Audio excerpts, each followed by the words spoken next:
एकादशी इतनी प्रमुख क्यों मानी जाती है? ये एक व्रत है जो हम सीधे सीधे भगवान को प्रसन्न करने के लिए करते हैं। अन्य व्रत हैं और एकादशी के व्रत में क्या अंतर माना जाता है? और कोई व्रत दान नहीं किया ठीक है। जाता, लेकिन एकादशी को दान किया जा सकता है। ये एक ऐसा व्रत है जिसको एक बार किसी ने अगर शुरू कर दिया तो उसको कहीं ना कहीं लत भी लग जाती है। जिनके यहाँ संतान नहीं होती कि विशेष पूजा वो लोग पुत्रदा एकादशी के दिन करते हैं। उनके यहाँ एक वर्ष में संतान अवश्य ही उनको प्राप्त हो। किसी इंसान की एकादशी छूट जाए उसके लिए क्या प्रावधान? जो लोग बाकी के सभी एकादशियों का व्रत नहीं रखते हैं वो सिर्फ केवल एक निर्जला एकादशी का व्रत रखते हैं। चावल का क्या कथा है कि चावल नहीं कर सकते ग्रहण एकादशी के दिन? क्योंकि जिस समय एकादशी का प्रादुर्भाव हुआ उसी समय पाप का भी प्रादुर्भाव हुआ। प्रमुख और मुख्य एकादशी कौन कौन सी? एक निर्जला एकादशी और दूसरी होती है महिलाएं मासिक धर्म से गुजर रही होती हैं और एकादशी बीच में पड़ जाए तो क्या वहाँ पर महिलाएं रख सकती हैं एकादशी?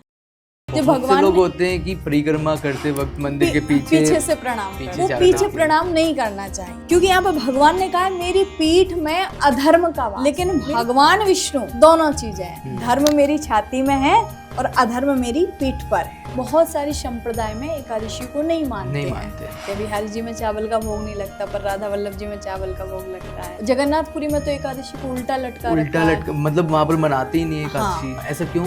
इसकी क्या कथा है? आज भी लक्ष्मी जी स्वयं आकर के वहाँ पर महाप्रसाद बनाते। एकादशी बच्चों के जीवन में किस तरीके से प्रभाव डालती है?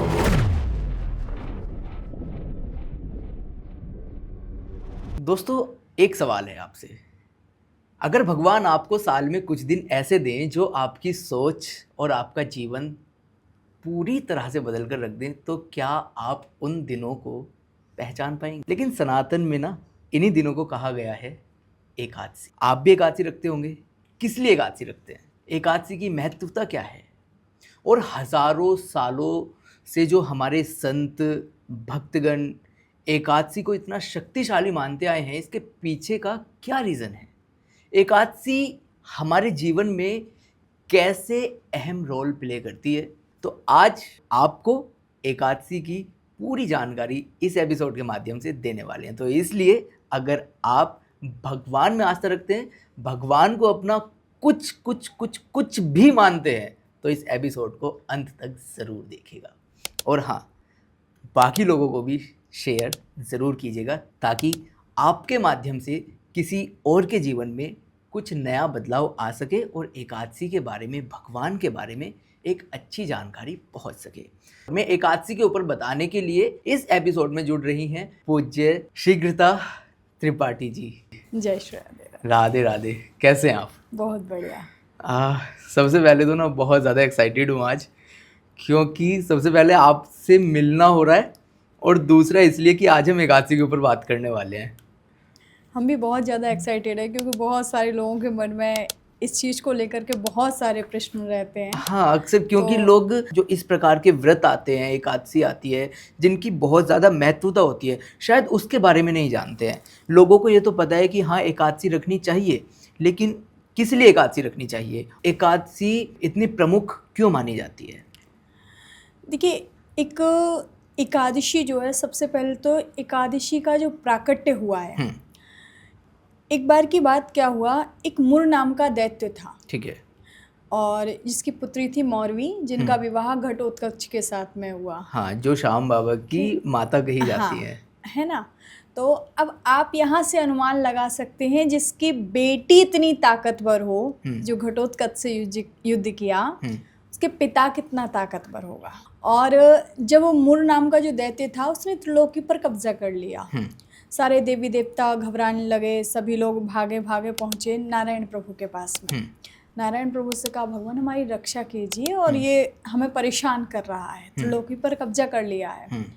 तो नारायण प्रभु से 10,000 वर्षों तक मुर दैत्य का युद्ध हुआ, पर फिर भी भगवान उसका प्राणांत नहीं कर पाए। भगवान थोड़ा सा थक गए, तो भगवान ने कहा भाई थोड़ा सा आराम हमें भी चाहिए। भगवान पहुंचे बद्रिकाश्रम में और बद्रिकाश्रम में जाकर के गुफा में भगवान शयन करने लगे। ठीक है।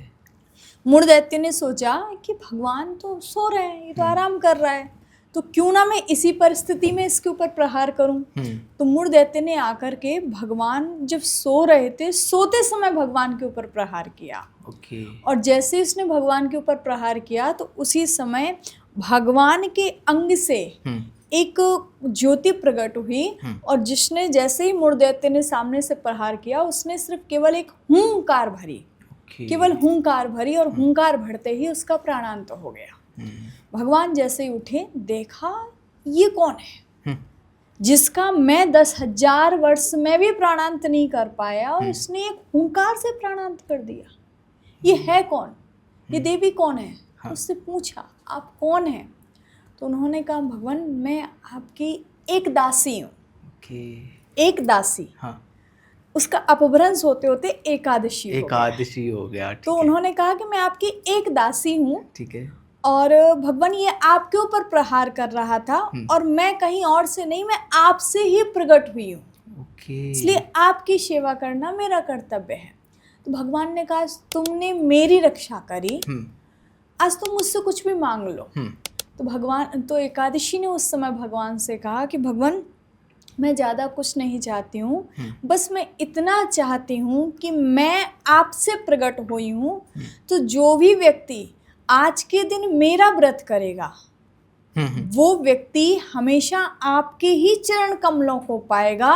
ये आप मुझे वरदान दीजिए कि जो व्यक्ति एकादशी का व्रत करेगा वो कहीं और नहीं, भगवान के चरण कमलों में ही उसको स्थान मिलेगा।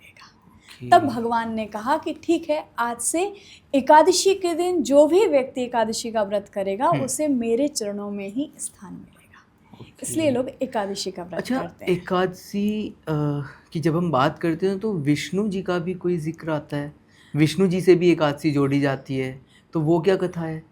वो विष्णु भगवान ही उस समय, नारायण प्रभु ही विष्णु भगवान का स्वरूप है।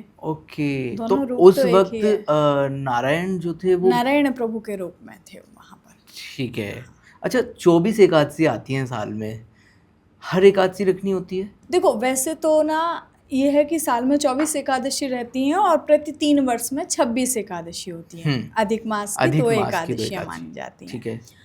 तो वैसे तो व्यक्ति को हर एकादशी का व्रत रखना चाहिए। जैसे महीने में 2 एकादशी आती है, दोनों एकादशियों का व्रत रखना चाहिए, क्योंकि जो भी साल की हर एकादशी का ना एक अपना महत्व है। जैसे कि मैंने अभी आपको बताया, उस दिन माघ मास की एकादशी थी, माघ मास की कृष्ण पक्ष की एकादशी थी, जिस दिन एकादशी बद्रिकाश्रम में प्रकट हुई। तो उस एकादशी को उत्पन्ना एकादशी कहा गया है, जिस दिन उनका प्राकट्य हुआ है।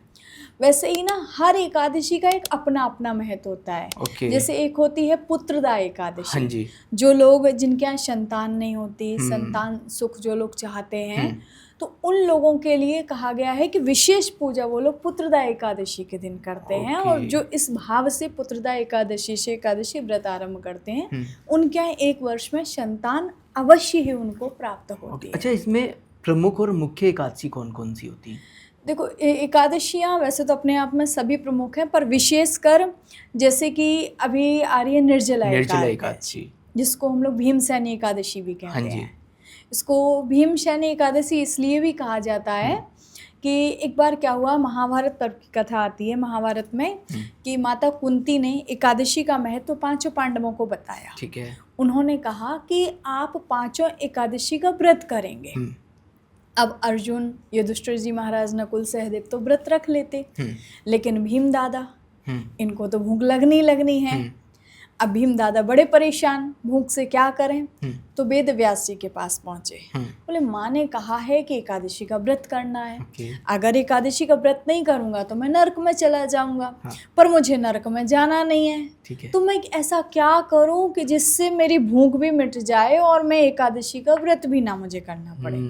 तब वेद व्यास जी ने कहा कि कोई बात नहीं, अगर तुम्हें भूख इतना सताती है तो तुम साल की सभी एकादशियों का व्रत अगर नहीं कर सकते हो तो केवल एक जो एकादशी ज्येष्ठ मास के शुक्ल पक्ष में आती है, निर्जला एकादशी, तुम इसका 1 दिन का निर्जला व्रत रख लो, तुम्हें 24 एकादशियों का पुण्य फल प्राप्त होगा। तो जो लोग बाकी के सभी एकादशियों का व्रत नहीं रखते हैं, वो सिर्फ केवल एक निर्जला एकादशी का व्रत रखते हैं, तो भी उन्हें संपूर्ण एकादशियों का पुण्य फल प्राप्त होता है। तो निर्जला एकादशी को सबसे महत्वपूर्ण और सबसे प्रमुख एकादशी माना जा सकता है। हाँ, 2 एकादशी होती है, एक निर्जला एकादशी और दूसरी होती है कार्तिक मास में देवउठनी एकादशी। देवउठान एकादशी जिसको हाँ, बोलते हैं। जिस दिन से सभी जितने भी धार्मिक कार्य होते हैं, विवाह, संस्कार, मुंडन, गृह प्रवेश इत्यादि शुभ कार्य जिनको बोले जाते सभी हैं। शुभ कार्य उस एकादशी के बाद से आरंभ हो जाते हैं। ठीक है। अच्छा, एक इसमें आता है कि एकादशी के दिन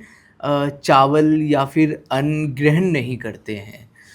चावल का क्या कथा है कि चावल नहीं कर सकते ग्रहण एकादशी के दिन, या फिर अन्य अगर हम व्रत रख रहे हैं तो? एक बार की बात क्या हुआ, एक मेधा नाम के ऋषि थे। ठीक है।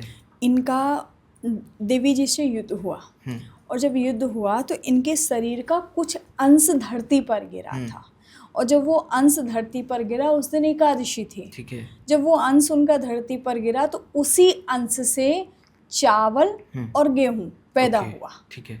तो इसीलिए कहा जाता है कि ऐसा मानते हैं कि चावल और गेहूं उनके अंश से पैदा हुआ, तो कहीं ना कहीं उसमें जीवांश है अन्न में। हाँ। इसलिए उसको खाने के लिए मना किया जाता है। ठीक है। ये तो हो गया एक आध्यात्मिक कारण। हाँ। दूसरा एक साइंटिफिक रीज़न भी बताते हैं। हमारी जो बॉडी है, इस बॉडी में लगभग 70% जो हिस्सा है उसमें पूरा पानी रहता है, और जब हम चावल खाते हैं तो चावल खाते समय वो पानी की मात्रा बढ़ती है, तो प्यास लगती है। जब वो प्यास लगेगी तो आपका बार बार पानी पीने का मन करेगा। इसीलिए जब हम लोग व्रत रखते हैं तो व्रत में कहा जाता है बार बार पानी नहीं पीना चाहिए। तो वो कहीं ना कहीं उस चीज़ को कंट्रोल करने के लिए भी चावल खाने के लिए मना किया जाता है। तीसरी बात, एक और बात कही जाती है कि जब वो पानी हमारे शरीर में बढ़ता है तो हमारा मन विचलित होता है। उस मन पर कंट्रोल करने के लिए, क्योंकि ये जो मन है ना, मन के सीधा सीधा कांटेक्ट होता है चंद्रमा से। हाँ। क्योंकि आपने देखा होगा जो एकादशी से और पूर्णिमा का जो समय होता है, ये चंद्रमा के लिए विशेष समय माना गया है। क्योंकि आपने भी देखा समुद्र में भी जब ज्वार भाटा उठता है तो वो एकादशी से पूर्णिमा के बीच में ही रहता है पूरा। तो वैसे ही जो एकादशी से पूर्णिमा का जो समय होता है वो हमारी बॉडी में भी पूरा सारी चीज़ों को परिवर्तित करता है। तो इसलिए उस समय हमारा मन भी विचलित होता है। वैसे भी कहा गया चंद्रमा मनुष्यो जात चक्षो सूर्यो अजायतो। प्रत्येक अंग के अलग अलग देवता है, वैसे मन का देवता चंद्रमा है। तो उस समय वो मन पर कंट्रोल करने के लिए भी कहा गया है कि अपने आहार को शुद्ध रखो। क्योंकि हमारे शास्त्रों में एक बात और कही गई है कि आहार शुद्धौ सत्य शुद्धि और सत्य शुद्धौ ध्रुवा स्मृति। मतलब आहार शुद्ध होगा तब हमारा मन शुद्ध होगा। जैसा खाओगे अन्न वैसा बनेगा मन।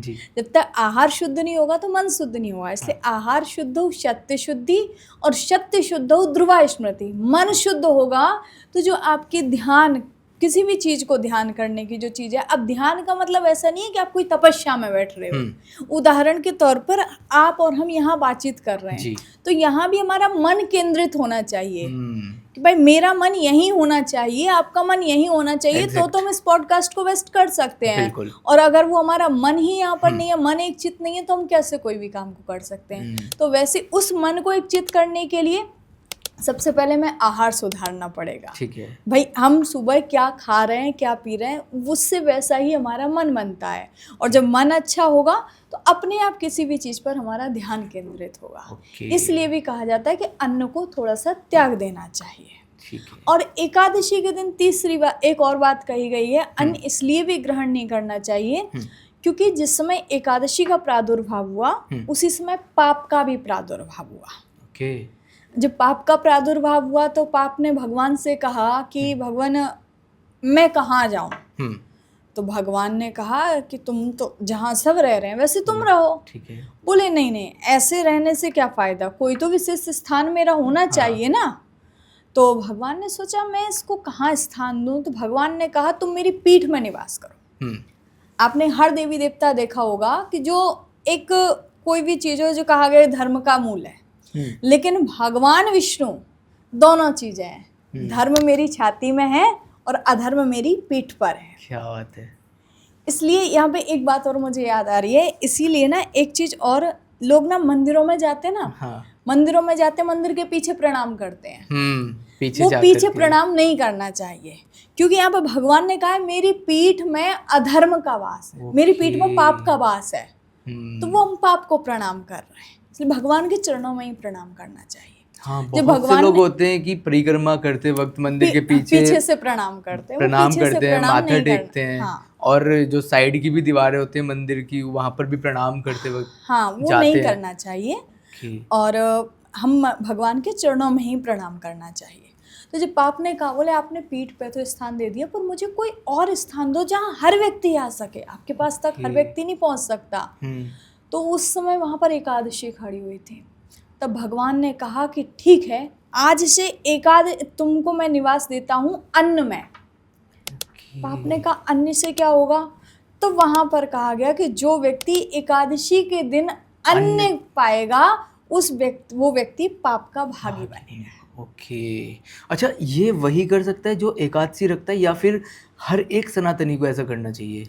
देखिए, एकादशी का व्रत तो हर व्यक्ति को करना चाहिए। नहीं, मैं आपसे ये जानना चाहता हूँ, जैसे अभी बोला कि एकादशी पर अन्न जो भी पाएगा, हाँ, जैसे भगवान ने बोला है अन्न में उनको वास दिया हाँ, पाप को, तो कि जो भी अन्न एकादशी के दिन खाएगा, ग्रहण करेगा, वो पाप का भागी बनेगा। तो क्या वही इंसान को अन्न नहीं खाना है जो एकादशी रख रहा है, या फिर सभी को नहीं खाना है? वैसे किसी को नहीं खाना चाहिए। किसी को नहीं खाना चाहिए। हाँ, क्योंकि भगवान ने गीता जी में भी कहा है कि तिथियों में एकादशी में हूँ। एकादशी कोई अन्य नारी या पुरुष नहीं है, स्वयं भगवान के मन से, भगवान के हृदय से प्रकट हुई, तो है तो भगवान का ही स्वरूप, है तो भगवान का ही अंश। तो वो हर जीव के लिए भगवान ने ये आदेश दिया है कि एकादशी का व्रत आपको करना चाहिए।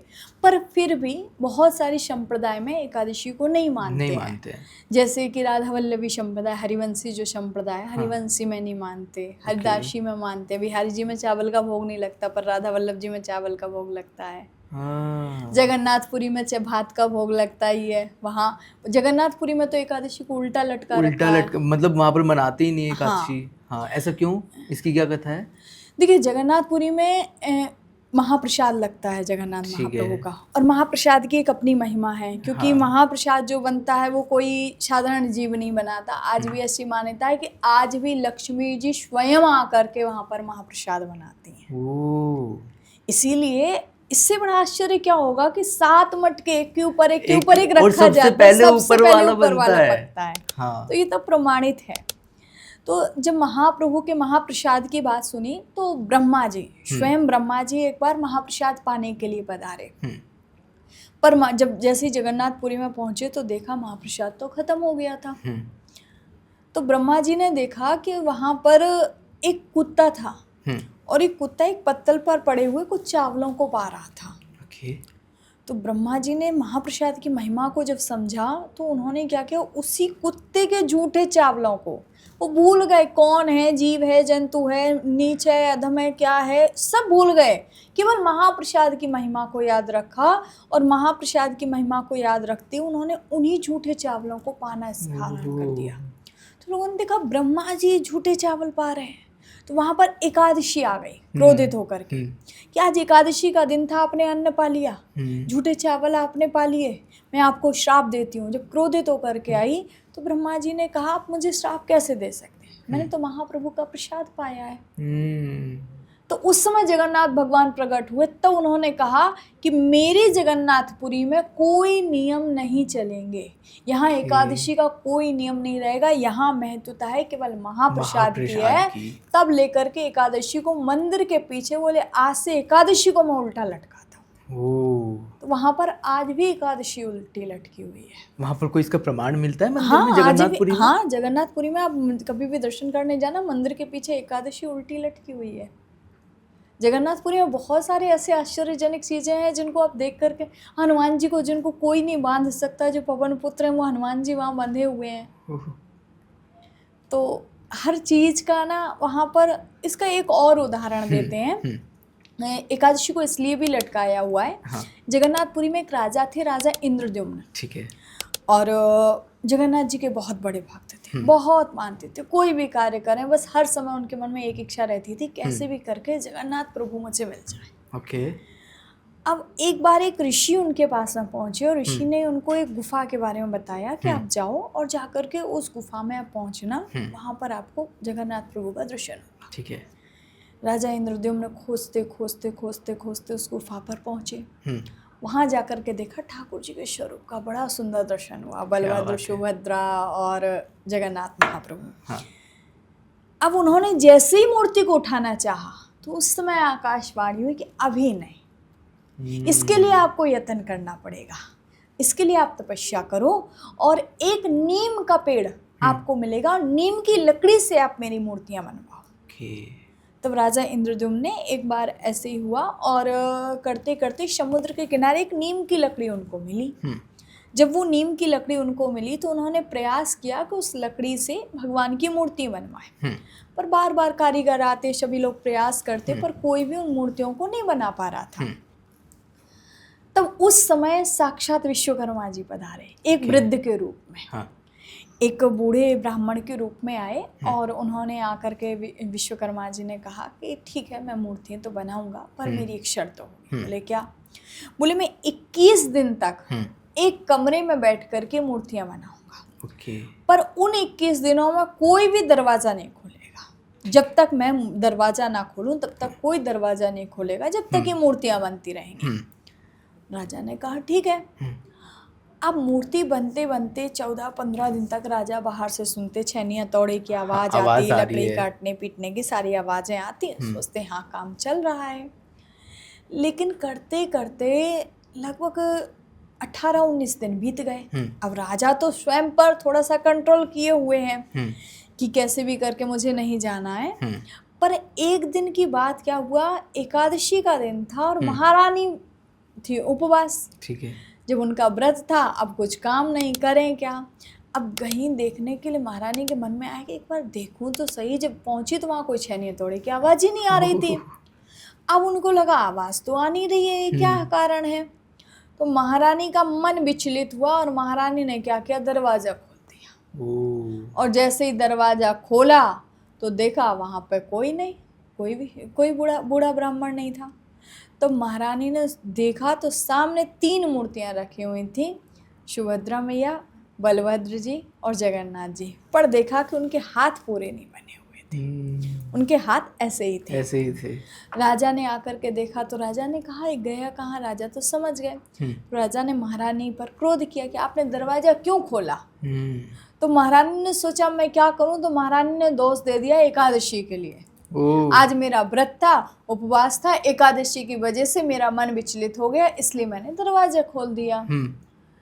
जब तो महाराज ने एकादशी पर क्रोध किया, पूरे राज्य में ये बात फैल गई कि एकादशी की वजह से महारानी ने दरवाजा खोला, एकादशी की वजह से जगन्नाथ जी की मूर्ति नहीं बन पाई। एकादशी को दोष दिया, एकादशी को बुलाया गया।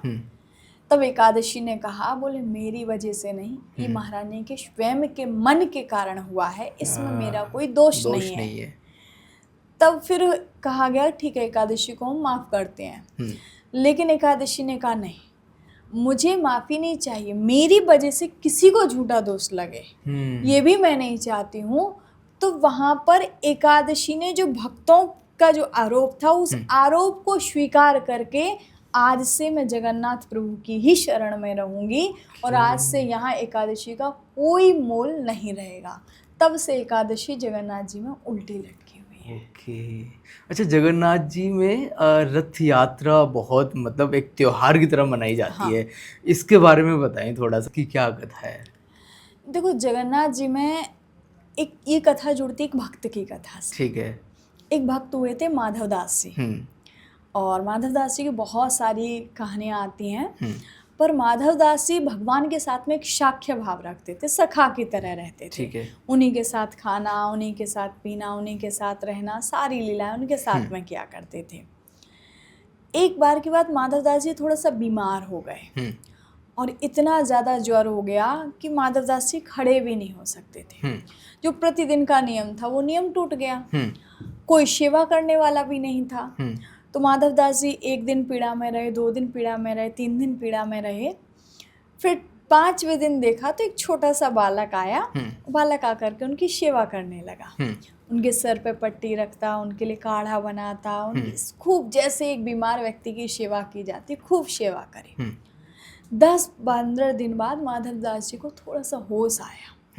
जब होश आया तो देखा तो बोले आप यहाँ कैसे? माधवदास जी समझ गए कोई साधारण जीव नहीं है, साक्षात प्रभु है। तो देखा कि जैसे ही पूछा तब तक वो बालक वहां से अंतर्ध्यान हो गया। रात्रि में माधवदास जी को स्वप्न आया, माधव तू चिंता क्यों करता है? माधवदास जी बोले प्रभु आपने मेरे लिए इतना कष्ट सहा। भगवान बोले कि तेरे लिए मैंने क्या कष्ट सहा, तू मेरा सखा है, अगर तुझे कष्ट होगा तो मुझे भी तो कष्ट होगा। बोले नहीं भगवान आपने मेरे पीछे इतना कष्ट क्यों सहा? भगवान अगर आप चाहते आप मेरा कष्ट भी तो दूर कर सकते थे सीधे सीधे। तो भगवान ने कहा देख माधव तेरे जो भाग्य में है, अगर मैं चाहता तो आज मैं तेरा कष्ट दूर कर देता, लेकिन तुझे इस कष्ट को भोगने के लिए फिर अगला जन्म लेना पड़ता, क्योंकि जो तेरे भाग्य में है वो तो तुझे भोगना ही पड़ेगा। लेकिन कोई बात नहीं। माधवदास जी बोले पर प्रभु वो तो ठीक है मुझे भोगना पड़ता, पर मेरे कष्ट को आपने अपने सिर पर लिया, ये तो मेरे लिए और ज्यादा कष्ट की बात है ना। भगवान ने कहा माधव कोई बात नहीं, अभी तेरे कष्ट के 15 दिन और बाकी हैं। अभी 15 दिन तुझे कष्ट और ज्यादा मिलेगा, पर तू चिंता मत करना, आज से तू बिल्कुल स्वस्थ होगा, आज से तेरी बीमारी को मैं सिर पर धारण करता हूँ।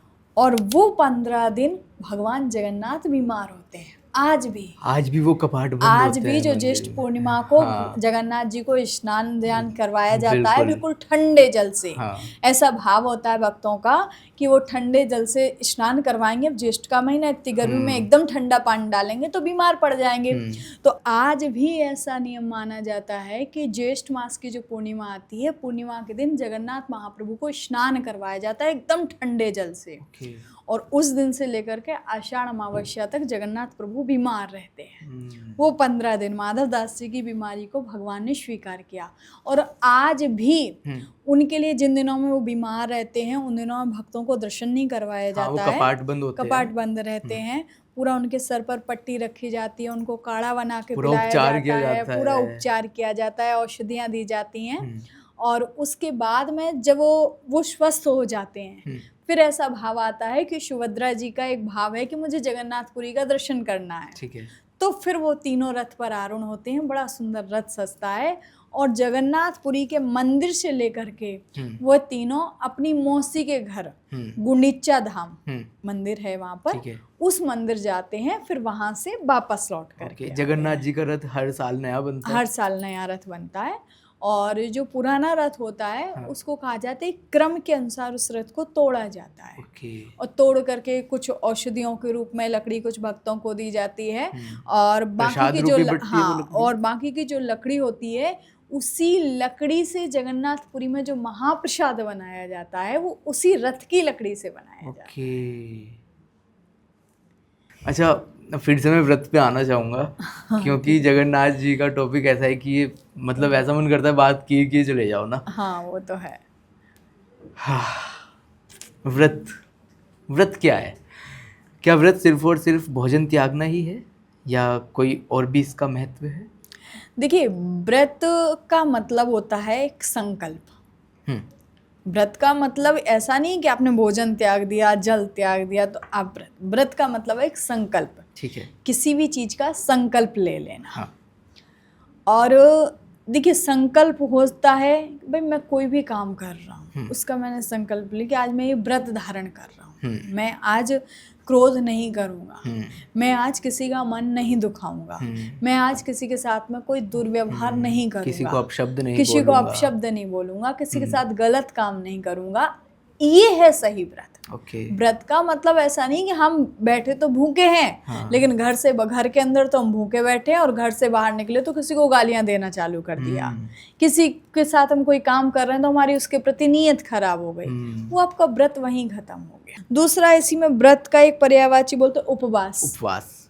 उपवास का मतलब होता है उप यानी कि नजदीक और वास यानी कि रहना, नजदीक रहना, ईश्वर के नजदीक तो रहना। उसमें ये कहा गया है कि जो व्यक्ति उपवास करता है वो कहीं ना कहीं भगवान के नजदीक रहता है।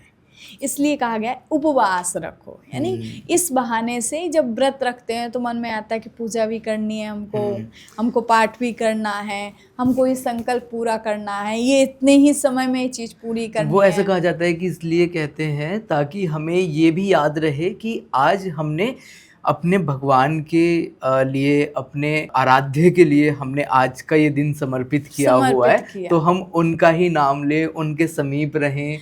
ये एक बहुत अच्छी बात याद आई मुझे जो आपने ये चीज़ बोली ना, ये हकीकत की बात है। जो एकादशी का व्रत करते हैं ना जो लोग, हाँ, उनके लिए कहा गया है, भगवान ने स्वयं कहा है कि हमारी जो उम्र है, उम्र हमारी निर्धारित करी गई है, और जो लोग एकादशी का व्रत करते हैं, जो एकादशी का दिन होता है, वो दिन ऐसा माना गया है कि भक्त मानो अपनी उम्र का वो एक दिन भगवान के लिए समर्पित कर दिया कि प्रभु मेरी उम्र का ये एक दिन आपके लिए समर्पित है। तो कहीं ना कहीं वो हमारी उम्र में से घट गया ना, हमारा एक दिन और बढ़ गया। तो ऐसा भी भाव भक्तों का रहता है। अच्छा, फिर जो साल में और भी बहुत सारे व्रत आते हैं और एकादशी भी आती है, तो जो अन्य व्रत हैं और एकादशी के व्रत में क्या अंतर माना जाता है? देखिए, अन्य व्रत जैसे हम रखते हैं, हाँ, मान लो कोई आपने प्रदोष का व्रत किया, हाँ, एकादशी के दूसरे दिन प्रदोष का व्रत करते हैं भोलेनाथ को, द्वादशी जिसको बोलते हैं, हाँ, भोलेनाथ के लिए, है ना। ऐसे गणेश चतुर्थी किया गणेश जी के लिए, जन्माष्टमी का महत्व व्रत माना जन्माष्टमी जाता का है, एक अलग महत्व होता है, शिव चौदस का व्रत माना जाता है। वैसे ही कोई हरतालिका तीज हो गई, करवा चौथ, मतलब कोई भी आप व्रत करोगे, हर व्रत में हर व्यक्ति की एक इच्छा होती है। जैसे संतान सप्तमी संतान के लिए है, ऋषि पंचमी वो अलग एक व्रत हो गया। वैसे ही ना हर व्रत में ना कोई सांसारिक सुख जुड़ा हुआ है। ठीक है, अब ध्यान देना इस चीज पे, हर व्रत में ना कोई व्यवहारिक सांसारिक चीजें जुड़ी हुई हैं। लेकिन जो एकादशी का व्रत है, इसका संसार से कोई लेना देना नहीं है, इसका परिवार से कोई लेना देना नहीं है। ये एक व्रत है जो हम सीधे सीधे भगवान को प्रसन्न करने के लिए करते हैं। ये किसी जीव को प्रसन्न करने के लिए नहीं करते, किसी जीव की आयु को बढ़ाने के लिए नहीं करते, किसी भी ऐसे उद्देश्य से नहीं करते जिससे हमारा व्यवहारिक जीवन जुड़ा हुआ हो। और एकादशी का व्रत है केवल मन में है कि पुरुषोत्तम को प्रसन्न करना, केवल उस मायापति को प्रसन्न करना है। इसलिए एकादशी का व्रत सर्वश्रेष्ठ माना गया है कि व्यक्ति कोई और व्रत कौन रख सकता है एकादशी का व्रत? देखिए, एकादशी का व्रत तो वैसे माना गया है कि लगभग 8 वर्ष से लेकर के 80 वर्ष तक के हर व्यक्ति एकादशी का व्रत कर सकते हैं। ठीक है, इसमें कोई रोक टोक नहीं है। पर बात ये भी आ जाती है कि आजकल ना एक शुगर और बीपी, हाँ, ये ऐसे मेहमान हैं जो हर किसी के घर में पहुंच जाते हैं, शरीर में पहुंच जाते हैं, बिन बुलाए हर किसी के पास ही पहुंच जाते हैं। हाँ। तो उसके कारण अब आजकल व्रतों में क्या है, थोड़ा सा ज़्यादा चिकनाई भी लोग लेते हैं, हर चीज़ चिकनाई की होती है। पर यह है कि मान लो आप व्रत नहीं कर सकते हो अपने स्वास्थ्य के कारण, तो उस समय आप प्रयास ये करें कि आप उस दिन अन्न को त्याग दें। आप फल ले लें, आप और भी बहुत सारी चीज़ें हैं जैसे कि साबूदाना हो गया, समा का चावल हो गया, इन चीज़ों को आप ले सकते हैं, जिससे कि थोड़ा सा घी तेल भी कम होगा और आप उस व्रत को कर सकते हो। और अगर फिर भी आप ना रह पाए तो एकादशी हमको एक छूट और देती है कि मान लो किसी के घर में, कोई आपके घर में आपके माताजी पिताजी व्रत रहते हैं और वो अस्वस्थ हैं, तो उस समय उनके नाम से संकल्प लेकर के अगर उनका बेटा भी व्रत करता है तो उस व्रत का पुण्यफल उनको ही प्राप्त होगा। तो एकादशी का व्रत इसीलिए सर्वश्रेष्ठ माना गया है।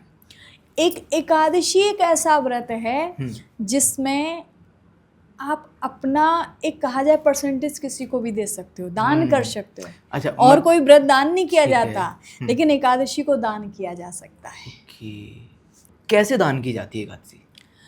देखिए, अन्य कोई भी व्रत ना दान नहीं किया जा सकता, पर एकादशी को दान किया जा सकता है। कैसे? एकादशी जैसे मान लो कोई व्यक्ति अस्वस्थ है, हाँ, या किसी को कोई भी दिक्कत है और आपने 11 एकादशी व्रत किए हैं, तो आप एक संकल्प लें कि ठाकुर जी, मैंने जो 11 एकादशी व्रत किए हैं उनमें से मैं 5 एकादशियों का जो मेरा पुण्य फल है वो मैं इस व्यक्ति को दान देना चाह रहा हूँ। मेरी एकादशियों का पुण्य फल इसको लगे और इसको आप स्वस्थ कीजिए। और ये साक्षात प्रमाण भी मैंने देखा है।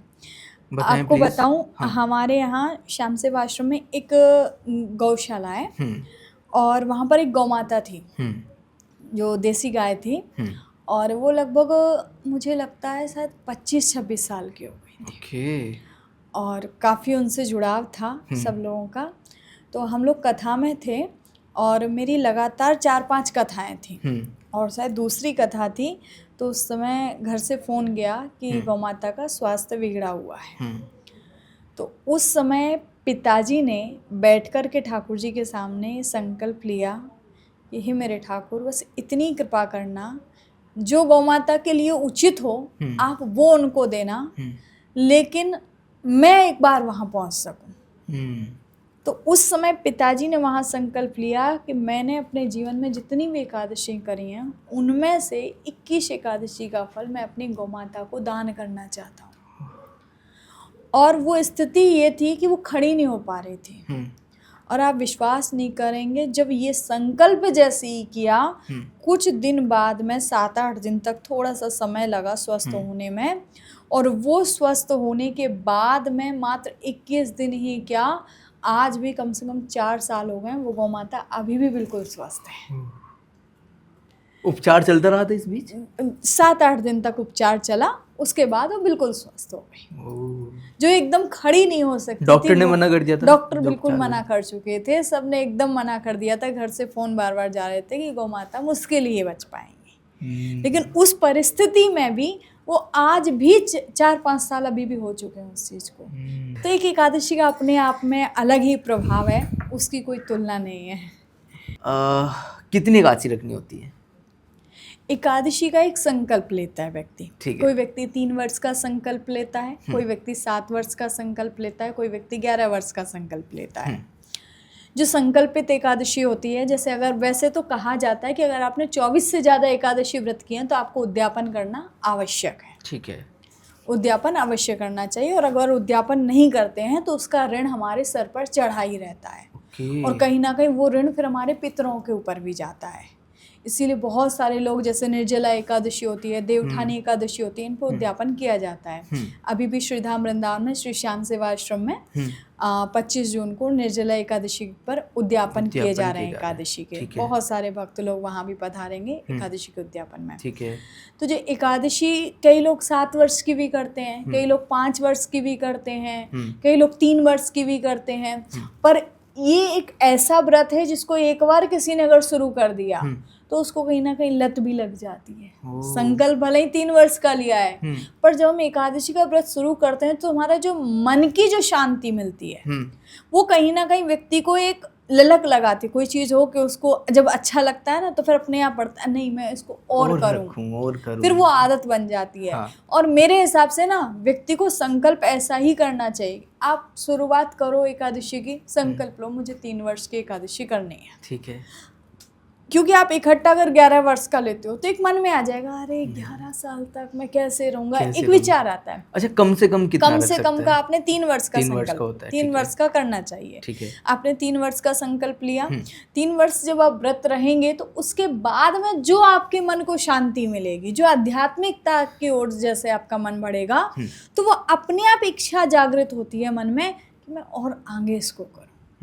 तो फिर अपने आप वो चीज़ आगे बढ़ती चली जाती है। लेकिन वहीं पर मैंने आपसे ये भी पूछा था कि अगर किसी इंसान की बीच में ही एकादशी छूट जाए या टूट जाए, टूटने का मेरा अभिप्राय है कि व्रत याद ना रहे कि आज एकादशी है तो वो टूट गई एकादशी, कुछ अन्न भूल से खा लिया तो वहाँ पर टूट गई एकादशी, तो उसके लिए क्या प्रावधान है, उसके लिए क्या कर सकता है इंसान? देखिए, होता क्या है, कई बार ऐसा हो जाता है भूल से, अगर कहीं आपने कुछ खा लिया पर उस समय अगर आपको तुरंत याद आ गया कि आज मेरा व्रत है, तो आप तुरंत उसको बाहर निकाल करके और आप कुल्ला उल्ला कर सकते हैं। और फिर उस समय एक मन में भाव कि भगवान से क्षमा याचना, प्रभु गलती से मुझसे हो गया।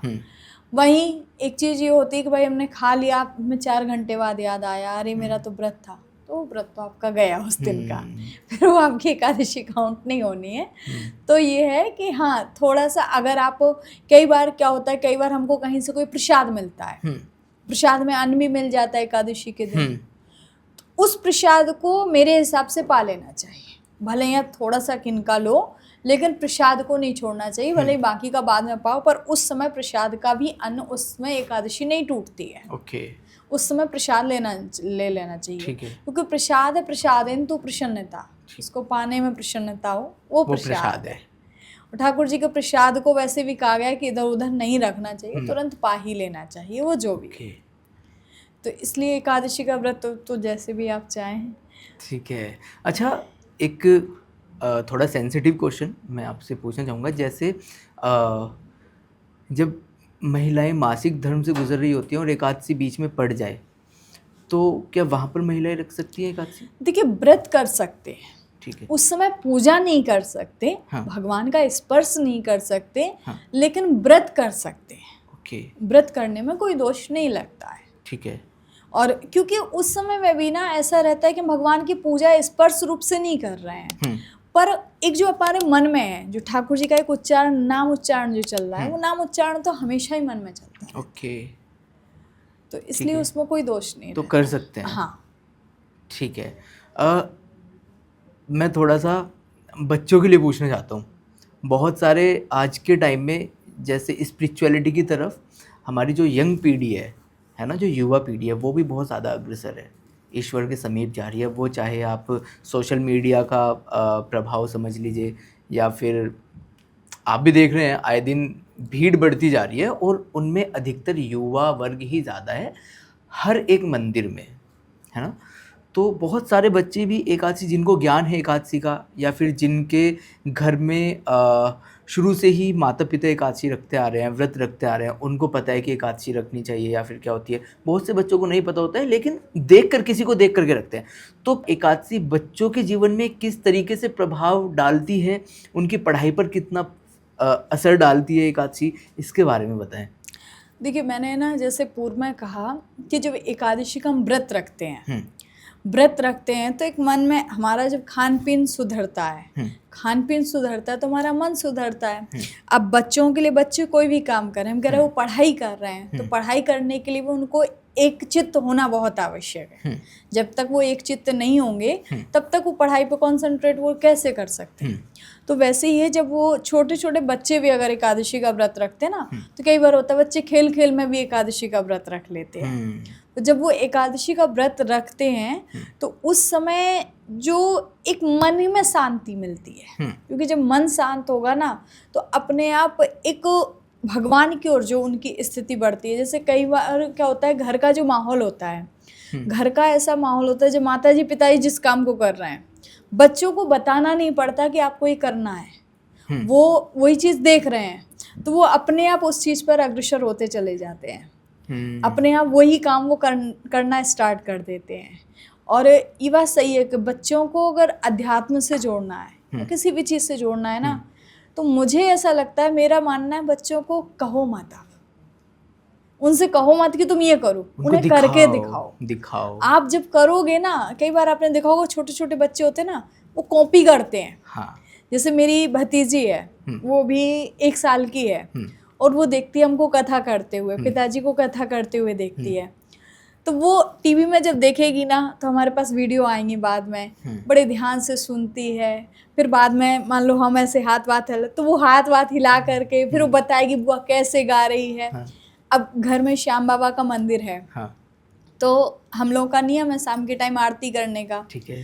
तो सोचो, ताज्जुब होता है, वो 1 साल की बच्ची, कई बार हम भूल जाते हैं, तो हम कहीं भी बैठे होंगे, वो आकर के जैसे शाम होगी तो कहेगी आरती नहीं बोल पाती, आरती करना है, चलो। हमारा भांजा है, वो 1.5 साल का है, तो वो देखता है कि जब यहाँ घर में लोग भजन गा रहे हैं, कीर्तन कर रहे हैं, तो वो तबला बैठ करके बजाता है। तो आपने बहुत सारे वीडियोस भी हम आपको दिखाएंगे। वो छोटा सा भी 1.5 साल का, उसके तबले पे हाथ नहीं पहुंचते, तो वो तबला बजाने की कोशिश करता है, क्योंकि वो घर का माहौल वही है। जैसा माहौल बच्चों को मिलता है ना, हाँ। वैसे ही बच्चे उस तरीके से अपने आप उस माहौल में ढल बोलते जाते ना हैं। जैसा देश वैसा भेष। हाँ, तो सबसे पहले मुझे लगता है कि बच्चों को बदलने के लिए ना, उनसे पहले माँ बाप को बदलने की आवश्यकता है। और जब तक माता पिता नहीं बदलेंगे ना, तब तक बच्चे कभी बदल ही नहीं सकते। और मैं कभी कभी तो बोलती हूँ कि हम लोग बहुत बड़े सौभाग्यशाली हैं कि शायद हम और आप लास्ट जनरेशन होंगे कि जिनकी माँ को व्हाट्सएप चलाना सिखाना पड़ रहा है। एग्जैक्ट। वरना आगे तो माँ के पास बच्चे के लिए समय ही नहीं है। बिल्कुल। अच्छा, आप कैसे जुड़ी अध्यात्म से? आप कोई और भी, मतलब जैसे आप भी यंगस्टर हैं, तो आप कैसे अध्यात्म से जुड़ी, और वो भी कथावाची का प्रवचन आप मतलब दे रहे हैं भगवान के बारे में, लोगों को भगवान की तरफ अग्रसर कर रहे हैं, उनके बारे में जानकारी दे रहे हैं। आप डॉक्टर भी बन सकते थे, इंजीनियर भी बन सकते थे, आईटी सेक्टर में भी जा सकते थे। देखिए, वही बात है कि घर का माहौल। हाँ। मेरे घर में आपको बताऊं, मेरे घर में 5 पीढ़ियों से भागवत कथा हो रही है। ओह। मेरे परबाबा जी स्वर्गीय श्री कंदर प्रसाद त्रिपाठी जी, बाबा जी वो भी कथा करते थे, और मेरे दादाजी वो आज भी कथा करते हैं। ज्योतिष उनके लिए सिद्ध है, श्री कृपा शंकर त्रिपाठी जी। दादाजी भी मेरे कथा करते हैं। मेरे पिताजी आचार्य श्री श्रीकांत त्रिपाठी जी, और उनके लिए भी ज्योतिष सिद्ध है। और आपने बताया था। हाँ, मैं मानती हूँ मैं जो कुछ हूँ उन्हीं की बदौलत हूँ। क्या बात है। मतलब पिताजी ने जो त्याग किया है, मुझे नहीं लगता शायद दुनिया का कोई व्यक्ति कर सकता है। क्योंकि मेरा मानना है कि दुनिया में केवल एक इंसान ऐसा है जो आपको आगे बढ़ते हुए देखना चाहता है। दुनिया का कोई व्यक्ति आपको आगे बढ़ता हुआ नहीं देखना चाहता। हर व्यक्ति आपकी टांग खींचेगा। यहाँ तक कि अगर आपका कोई सगा भाई भी होगा ना, वो भी आपकी टांग खींचेगा। लेकिन एक पिता वो शख्सियत है, वो सिर्फ ये चाहता है कि कैसे भी करके मेरा बच्चा मुझसे आगे बढ़े। और जब आप आगे बढ़ते हो ना, तो सबसे ज़्यादा अगर खुशी किसी को होती है तो वो एक पिता को होती है। और मेरे लिए मेरे पिताजी ने, शायद मैं तो मानती हूँ, उन्होंने अपने आप को पीछे किया। उन्होंने अपने आप को हटा करके मुझे आगे बिठाला, और आज उन्हीं की देन है कि मैं यहाँ तक पहुँच पाई हूँ शायद। और मैं तो हमेशा एक बात कहती हूँ कि जब तक वो झुर्रियों भरे हाथ मेरे सर पर हैं, मेरी शान जिंदा है, मेरा रुआब जिंदा है। और कयामत भी आ जाए तो मेरा क्या बिगाड़ेगी, अभी मेरा बाप जिंदा है। क्या बात है। तो बस ये है कि माहौल ऐसा रहा, और पिताजी का साथ रहा शुरू से। लगभग मैं शायद 6 या 7 वर्ष की थी, तब से इस लाइन में आ गई हूँ। और दुनिया में लोगों ने बहुत कुछ कहा, बहुत कुछ सुना उन्होंने, क्योंकि जितना एक पिता सहन कर सकता है, दुनिया को कोई व्यक्ति सहन नहीं कर सकता। जितना वो सुन सकते हैं, दुनिया में कोई व्यक्ति नहीं सुन सकता है। तो आज उन सब चीज़ों से परे हट के, सबकी सुन के, समझ के, सब कुछ करके, बस उनका एक लक्ष्य था कि मेरी बेटी आगे बढ़े। फ़र्क नहीं पड़ता दुनिया क्या कहती है, दुनिया क्या करती है, दुनिया की ना सुन के उन्होंने सिर्फ अपनी सुनी और अपनी बेटी की सुनी। और उसके कारण है कि आज शायद एक अपना नाम, एक अपना वर्चस्व बनाया है। अगर ना होते तुम तो न जाने क्या होता, अगर ना होते तुम तो न जाने क्या होता, मेरी दुनिया का क्या ठौर ठिकाना होता, तुम हो तो शायद मैं ज़िंदा हूँ, ना होते तुम तो न जाने मेरा क्या होता। क्या बात है। पापा से ज़्यादा कनेक्टेड मैं भी हूँ, बहुत ज़्यादा कनेक्टेड हूँ। गले तो नहीं लगा पाता, लेकिन हाँ महसूस करता हूँ उनकी आंखों में अपने लिए प्यार। वो तो है कि एक, मुझे लगता है कि एक बेटी जो पिता से जितना कनेक्ट हो जाती है ना, अच्छा प्रेम बेटा भी करता है, बेटा बेटी से ज़्यादा प्रेम करता है, लेकिन बेटा पिता के प्रेम को व्यक्त नहीं कर सकता, लेकिन बेटी उस प्रेम को व्यक्त भी कर पाती है। और एक बेटी जितना अपने पिता से कनेक्टेड होती है ना, शायद पिता अपने बेटे से उतना कनेक्टेड ना हो पाए। ये है क्योंकि कहीं ना कहीं एक डर, एक भय जो बेटी के मन में रहता है उनको खोने का, उस चीज़ को नहीं व्यक्त किया जा सकता है। तो जाते जाते जो लोग ये एपिसोड देख रहे हैं उनके लिए आप क्या संदेश देना चाहेंगे? देखिए, मैं बस इतना ही कहना चाहूँगी कि भगवान ने हमको ये मानव शरीर दिया है और इस मानव शरीर में हम कितना भी दुनिया के झंझटों में पड़े, पर एक बार जब आप सुबह उठो तो सुबह उठते ही केवल बस मुश्किल से 5 मिनट के लिए आप बैठ जाओ और बैठ करके बस एक बार उस परमात्मा को धन्यवाद दो कि हे प्रभु, आपका मैं धन्यवाद करता हूँ कि आपने मुझे एक दिन और जीने का अवसर दिया, क्योंकि ना जाने कितने लोग ऐसे होंगे जो रात में सोए हैं और सो के फिर उठे ही नहीं हैं। बस यही सभी के लिए मेरा संदेश, अपने जीवन को धन्य बनाएं और ठाकुर जी की शरण में अपना जीवन बिताएं। अद्भुत। लिटरली मन तो नहीं कर रहा है, ऐसा मन कर रहा है कि मतलब ये ना एक एपिसोड नहीं है कि स्पिरिचुअल जर्नी रही है मेरे ख्याल से 1 घंटे की ना। ऐसा लग रहा है कि बहुत सारी चीज़ कहीं ना कहीं मतलब वो एनर्जी ना महसूस की है यहाँ पर बैठ के मैंने। और मेरे ख्याल से जिन लोगों ने देखा है, अगर आपने एपिसोड यहाँ तक देखा है तो ज़रूर बताएं ये एपिसोड आपको कैसा लगा है और कैसा अनुभव और क्या क्या जानकारी आपको इस एपिसोड को देखने के बाद मिली है, और आने वाले एपिसोड में आप किस विशेष टॉपिक पर जानकारी लेना चाहते हैं तो आप कमेंट बॉक्स में लिख दीजिए। लेकिन जाने से पहले चैनल सब्सक्राइब ज़रूर कर दें, बेल आइकन ऑन कर दें। बाकी मिलते हैं अगले हफ्ते एक और नई एपिसोड के साथ। अभी तक यहाँ तक देखने के लिए, हमारे साथ जुड़े रहने के लिए आपका बहुत बहुत धन्यवाद, बहुत बहुत शुक्रिया।